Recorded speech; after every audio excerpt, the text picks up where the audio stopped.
देखिए, कृषि और किसान से जुड़े जो कानून केंद्र सरकार लेकर आई है, उसके बाद लगातार जो है वो भारतीय जनता पार्टी के नेता पूरे देश भर में अलग अलग जगह पर जाकर किसानों को जो है वो जागरूक कर रहे हैं। और जो जो ये कानून है वो किसानों के लिए किस तरह से हितकारी है, इसके ऊपर किसानों के बीच में जा रहे हैं। और आज इसी कड़ी में चंडीगढ़ में भारतीय जनता पार्टी के किसान मोर्चा के राष्ट्रीय अध्यक्ष राजकुमार चाहर पहुंचे। उन्होंने भी इस कानून को जो है वो किसानों के हित में बताया। मेरे साथ राजकुमार चाहर बातचीत करने के लिए।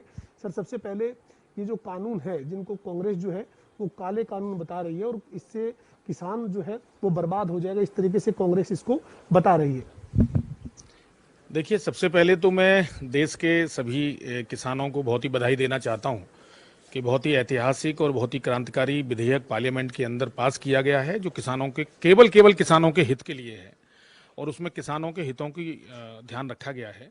और देश का किसान आगे बढ़े, देश के किसान की उन्नति हो, गांव आगे बढ़े, गांव में खुशहाली आए और देश के किसान का जीवन स्तर ऊंचा उठे और उसकी आय बढ़े, ये सभी चिंताएं देश के प्रधानमंत्री और जन जन के नेता माननीय नरेंद्र मोदी जी ने की हैं।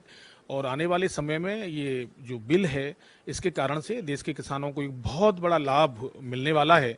और जो दल इसको, राजनीतिक दल जो काला कानून कहने की बात कर रहे हैं, जिनके पूरे जीवन काले कारनामे करते हुए गुजर गए, जिनके पूरे जीवन भ्रष्टाचार और उसके इर्द गिर्द गुजर गए, जिनके पूरे जीवन में उपलब्धियों के नाम पे केवल भ्रष्टाचार और दलाली के आरोप लगे हैं, जिनके जीवन में केवल राष्ट्र के ज्यादातर कार्य खिलाफ करते करते गुजर गए, ऐसा पूरा जनमानस मानता है, ये मेरा कहना नहीं है।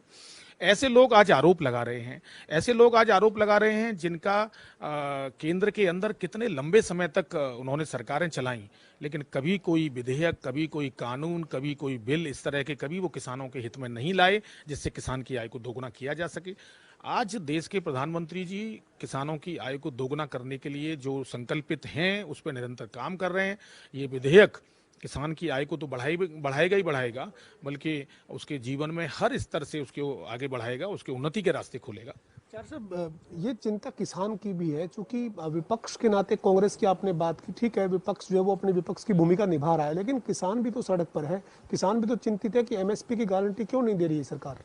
देखिए, 1965 में एमएसपी के बारे में तय हुआ और 1966 में संभवतः इसमें एक प्रशासनिक आदेश किया गया कि देश के किसानों की जो उपज है उसका एक न्यूनतम समर्थन मूल्य रहना चाहिए।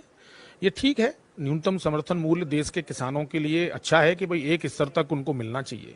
लेकिन आपने देखा होगा कि न्यूनतम समर्थन मूल्य घोषित होने के बावजूद भी और न्यूनतम समर्थन मूल्य एमएसपी के लगातार बढ़ने के बावजूद भी हर फसल पर कहीं ना कहीं एमएसपी के रेट बढ़ाए जाते हैं, लेकिन उसके बावजूद भी कभी किसान को ऐसा महसूस नहीं हुआ कि भाई उसकी आय कैसे बढ़ेगी, क्या यही ढर्रा चलता रहेगा।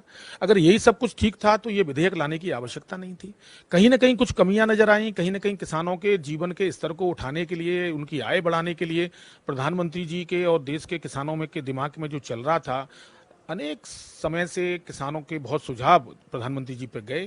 और माननीय नरेंद्र मोदी जी, जो कि कार्य के और दृढ़ के पक्के हैं, जब भी वो ठान लेते हैं जनता जनार्दन के लिए कि भाई उनके हित में कुछ करना होगा, तो उन्होंने वो निर्णय लिया। देश के कृषि मंत्री ने ये विधेयक लाए और आज इतना तय हो गया है कि एमएसपी तो हमें मिलना ही मिलना है, उसमें कहीं कोई छेड़खानी नहीं है। कहीं हमने नहीं लिखा कि एमएसपी नहीं देंगे उस पर कोई, क्योंकि वो प्रशासनिक आदेश है। अगर वो कानूनन आदेश होता और हम उसमें छेड़खानी करते, फिर लोग कहते कि साहब आप एमएसपी तय था और आपने एमएसपी को हटा दिया। ऐसा हो ही नहीं सकता। एमएसपी पे आप कानून बनाते कि एमएसपी से अगर कोई नीचे खरीदता है तो दंडनीय अपराध है, तो वो उससे कैसे किसान नाराज होता है? देखिए, मैं आपसे पुनः कह रहा हूं, एमएसपी का जो आदेश है वो एक प्रशासनिक आदेश है, जो 1965-66 में लागू किया गया, वो निरंतर चलता चला आ रहा है। इस देश में चौधरी चरण सिंह जैसे प्रधानमंत्री किसान के बेटे हुए, जो किसान नेता के रूप में माने जाते थे, उनका कार्यकाल भी आया और कार्यकाल भी आए, पिछले 10 साल भी आए। स्वामीनाथन की रिपोर्टें जो पिछले 10 वर्ष पहले सिफारिशें दी गई थी स्वामीनाथन जी ने कि किसानों की आय कैसे बढ़े, वो 10 साल तक कांग्रेस की सरकार चलती रही, उन्होंने एक स्वामीनाथन रिपोर्ट की एक को नहीं किया गया। पूरे देश के अंदर किसानों ने आंदोलन किया।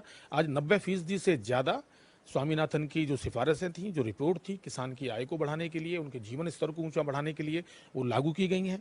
और भी जो भी कमी कभी नजर आएगी, किसानों के हित में कुछ और करना होगा, तो आज भी देश के प्रधानमंत्री नरेंद्र मोदी जी ने किया है, और कल भी आवश्यकता पड़ेगी तो जो कुछ भी किसानों के हित में करना होगा यही सरकार करेगी। कांग्रेस पार्टी ने कभी नहीं किया, ना कभी वो सोच सकते थे। फिर किसान जो सड़क पर है उनको क्यों नहीं समझा पा रहे हैं, वो क्यों चिंतित हैं? देखिए, जब ये विधेयक आया, और विधेयक जब तक जनता के बीच में पहुंचा भी नहीं, केवल पास हुआ था। जब कोई विधेयक आता है तो उसके अंदर पार्लियामेंट के अंदर बहस होती है, वो पार्लियामेंट से उस पर बहुत ही हेल्दी डिस्कशन होता है। सत्ता पक्ष के लोग भी करते हैं, विपक्ष के लोग भी करते हैं।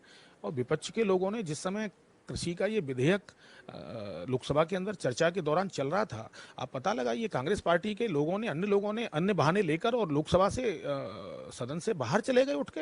उन्होंने आवाज को दबाया गया, उनको बोलने का मौका नहीं दिया गया। बोलिए ना, पार्लियामेंट इसीलिए होता है, आपके सांसद इसलिए चुन के जाते हैं कि वो अपने क्षेत्र के किसानों के लिए बोलें, देश के किसानों के लिए बोलें, देश के जनमानस के लिए बोलें। लेकिन कांग्रेस पार्टी के लोग तो बाहर धरना प्रदर्शन कर रहे थे। कांग्रेस पार्टी के लोगों ने लोकसभा की उस बहस के अंदर क्यों नहीं हिस्सा लिया? वो अपनी बात को रखते और देश के किसानों को बताते कि देखिए इसमें ये है और इसमें इस तरह की चीजें हैं। लेकिन क्योंकि उसमें केवल किसानों के हित को देखा गया है, उनके पास कोई मुद्दा नहीं था, अचानक उन्होंने प्रदर्शन शुरू कर दिए। राज्यसभा में पहुंचकर उन्होंने माइक तोड़ने का काम कर दिया, नोटबुक को फाड़ने का काम कर दिया, हमला करने की कोशिश की राज्यसभा के जो उपसभापति हैं उनके ऊपर। तो इस तरह का जो माहौल, अराजकता का माहौल कांग्रेस पार्टी ने, उसमें और भी अन्य दल के लोग भी थे जो पैदा करने की कोशिश की। ये किसान केवल इसलिए कि किसान समझ न पाए कि ये बिल क्या है, उसको लगे हम हल्ला करेंगे, लोगों को लगेगा पता नहीं क्या है। तो एक भ्रम की स्थिति को पहले दिन से पैदा करने का काम किया, और बार बार ये कह के कि भविष्य में एमएसपी हट जाएगी, भविष्य में एमएसपी हट जाएगी।